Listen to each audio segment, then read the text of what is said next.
Zee TV news కి స్వాగతం. గద్వాల జిల్లా కేంద్రంలోని రాజ్య మార్గం పార్క్ ముందు గద్వాల జిల్లాలో పనిచేస్తున్నటువంటి సమగ్ర శిక్ష ఉద్యోగులు 4వ రోజు రిలే నిరాహార దీక్షలో భాగంగా వినూత్నంగా మాక్ అసెంబ్లీ ఏర్పాటు చేసి నిరసన తెలిపారు. మాక్ అసెంబ్లీలో ముఖ్యమంత్రి రేవంత్ రెడ్డి, మాజీ ముఖ్యమంత్రి కేటీఆర్, మాజీ మంత్రులు హరీష్ రావు, సబితా ఇంద్రారెడ్డి, కేటీఆర్, సీతక్క తదితర ప్రస్తుతం మంత్రులు, మాజీ మంత్రుల ఫోటోలతో సమగ్ర శిక్ష ఉద్యోగులు అసెంబ్లీలో ఏర్పాటు చేసి వినూత్నంగా తమ నిరసన తెలిపారు. అసెంబ్లీలో సమస్యలపై మాక్ అసెంబ్లీని ఏర్పాటు చేసి తమ నిరసన తెలిపారు.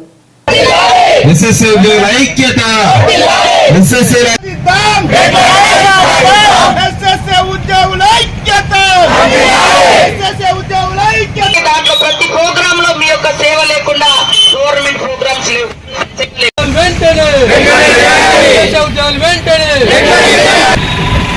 నేటి శీతాకాల అసెంబ్లీ సమావేశంలో స్వపక్ష ఎమ్మెల్యేలకు విపక్ష ఎమ్మెల్యేలకు నా నమస్కారం. నేటి క్వశ్చన్ అవర్లో తెలంగాణ ఉద్యోగుల జీతభత్యాలపై మనం సమస్యలను విందాం.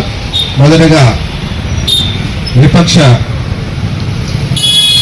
సభ్యులైనటువంటి కేటీఆర్ గారిని మాట్లాడాల్సిందిగా ఆహ్వానిస్తున్నాం. 16-20 సంవత్సరాలుగా సమగ్ర శిక్ష అభియాన్ ఎస్ఎస్ఏ క్రింద కేజీబీవీస్, యూఆర్ఎస్, డిపిఓస్, ఎంఆర్సీస్, సిఆర్పీస్, ఐఆర్పీస్, పీటీఐఎస్ మొదలగు 14 వింగులకు సంబంధించినటువంటి వారు పనిచేస్తున్నారు అధ్యక్ష. వీరందరినీ కూడా రెగ్యులరైజ్ చేయాలి అధ్యక్ష. నుంచి వాళ్ళు ప్రభుత్వంలో ఉన్నారు, వాళ్ళు ఏం చేశారు అధ్యక్ష? అధ్యక్ష మేము పదవి కాలంలో ఉన్నప్పుడు మేము చేయలేదు, అమలు చేయలేదు కాబట్టి అధ్యక్ష వాళ్ళని గెలిపించుకున్నాం అధ్యక్ష. గౌరవనీయులైన అధ్యక్ష, చట్టాలను గౌరవించే మన ప్రభుత్వము ఏవైనా జీవోలు అడిగితే మాత్రం చట్టాల పేరు చెప్పుకునే మన ప్రభుత్వం మరి సుప్రీంకోర్టు తీర్పు ఇచ్చిన తర్వాత కూడా సమాన పనికి సమాన వేతనము ఇప్పటి వరకు ఎందుకు అమలు చేయడం లేదు అధ్యక్ష? గౌరవ ముఖ్యమంత్రి గారు దీనికి ఈ రోజు సమాధానం చెప్పాలని డిమాండ్ చేస్తున్నాం అధ్యక్ష. గత 10 సంవత్సరాలుగా వాళ్ళు ఉన్నప్పుడు సమాన పనికి సమాన వేతనం ఉందని తెలియదా అధ్యక్ష? ఇప్పుడే మేము ప్రభుత్వంలోకి వచ్చి సంవత్సరమైన కాలంలోనే వాళ్ళకి తెలిసిందా అధ్యక్ష? అధ్యక్ష మాట్లాడితే గత ప్రభుత్వం అంటున్నారు. గత ప్రభుత్వంలో ఎస్ఎస్ఏ ఉద్యోగులు ఇలా సమ్మె చేస్తున్నప్పుడు మరి మన గౌరవ ముఖ్యమంత్రి గారు సమ్మె దగ్గర అటెండ్ అయ్యి చాయ్ తాగే సమయంలోనే నేను మీ సమస్యలను తీర్చారు. మరి ముఖ్యమంత్రి గారికి చాయ్ తాగే సమయం కూడా ఇంతవరకు దొరకట్లేదేమో తెలియజేయాల్సిందిగా కోరుతున్నాను అధ్యక్ష.